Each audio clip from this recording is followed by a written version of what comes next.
High friends, welcome to my channel. আশা করছি তোমরা সবাই ভালো আছো। তো আমিও ভালো আছি। আজকে একটা নতুন ব্লগ নিয়ে তোমাদের সামনে হাজির হলাম। এখন বাজে সকাল 6টা।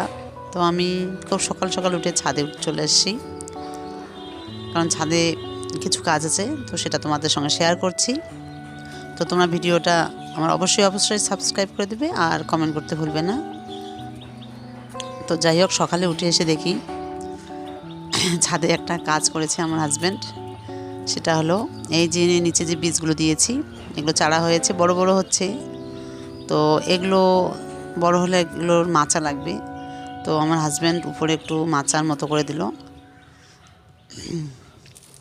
তো আমার দেখে খুবই ভালো লাগছে। এই যে কত সুন্দর মাচা করে দিয়েছে, তার মানে ওখানে শসা করলা এগুলো সব উপরে উঠবে। তো এদিকে আমি তোমাদের বলেছি যে আমি যে বীজগুলো ভিজিয়ে রেখেছি, তো সেটা দিয়ে দিব। কালকে দিতে পারিনি, কালকে খুবই ব্যস্ত ছিলাম। তো আজকে ওর জন্য আমি সকাল সকালে উঠে পড়েছি।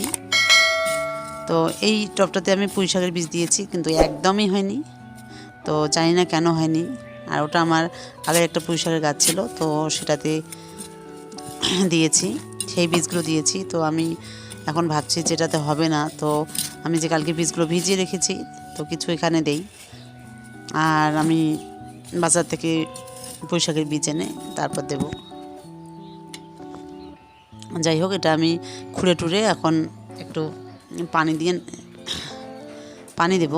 তারপর পানি দিয়ে নেড়েছে, তারপর বীজগুলো দিয়ে দেব।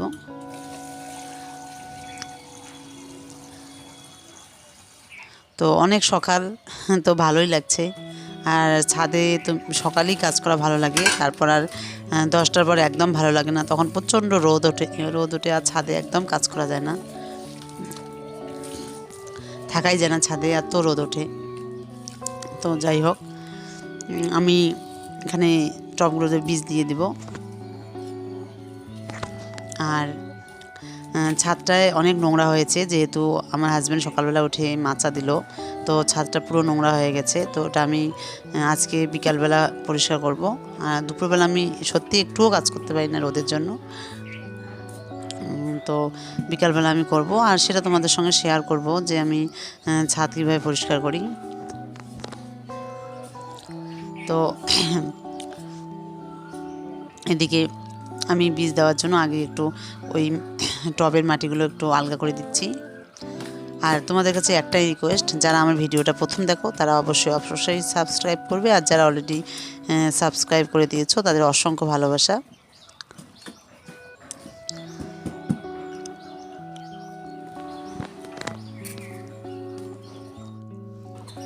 তো এদিকে আমার টব একদম রেডি। তো এবার বীজগুলো দিয়ে দেব। তো আমি ওখানে কিছু করলা, তারপর বটবটি, বিনস ওগুলো দিয়েছি। তো আমার হাজব্যান্ড আবার বলছে যে না, এখন আর এটা দাও না, তুমি করলা বীজটা দিয়ে দাও, কারণ করলা বীজটাই এখন ভালো হবে। আর বটবটি বিনসটা সেরকম হবে না, ওটা সময় চলে গেছে। তো যাই হোক, তাও আমি দেব। তো এই টবটাতে আমি করলার বীজ 4টা দিলাম, আর বাকিগুলো দেখি অন্য টবে একটা দিই যদি হয়।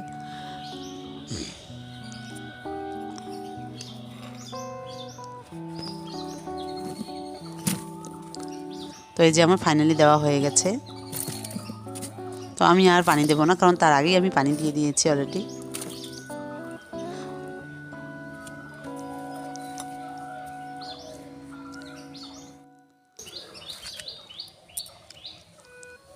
তো এদিকে কটা ঢেঁড়সের বীজ আছে এখানে। তো আমি ভাবলাম যে কিছু টবে ঢেঁড়সের গাছ হয়েছে, তো কিছু জায়গা ফাঁকা আছে। তো ভাবলাম যে ওখানে 3-4টা আছে, তো দিয়ে দেই। তো সেটা ওই জন্য এদিকে দিয়ে দিলাম ঢেঁড়স গাছের টবে। তো তোমরা দেখবে ঢেঁড়সের গাছ যদি 6-7টা বা 10-12টা হয়, তাতেই হয়ে যায়, প্রতিদিন হয়, তাতেই বাড়ির খাবারটা হয়ে যায়। তো এইদিকে এই যে আমি দিয়েছি, অলরেডি হয়েছে। আর কেন জানি শাক হয়েছে, শাকের বীজটা হয়তো ছিল ওখানে, আমি শাকটা দেইনি এই টবটাতে, তবুও হয়েছে। আর এই যে চারাগুলো এত সুন্দর হয়েছে, কিন্তু এত ঘন চারা হবে না, তো ভাবলাম যে তুলে পাশে টবে দিয়ে দেই। তো আমি পাশের টবটা সেরকম করে খেয়াল করলাম না, কারণ পাশের টবটায় মাটিটা অনেক কম ছিল, সেটা আমি একদম খেয়াল করলাম। তার আগেই আমি টবটা তুলে দিয়েছি, যে চারাটা তুলে দিয়েছি, শশার এটা চারা। তো এখন দিয়ে দেখি মাটিটা অনেক কম, তো ভাবলাম যে থাক, আর তুলব না, এটা আমি নেক্সট দিন করব।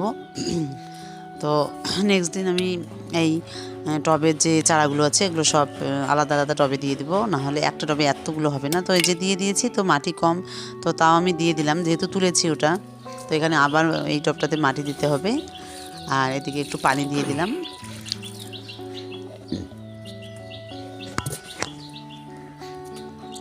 তো এই যে আমার হয়ে গেছে শশার চারাটা দেওয়া। তো আজকের ব্লগটা আমার এখানেই শেষ করলাম। তো নেক্সট ভিডিও তোমাদের দেবো, আর তোমরা সবাই ভালো থেকো, সুস্থ থেকো, টাটা, বাই।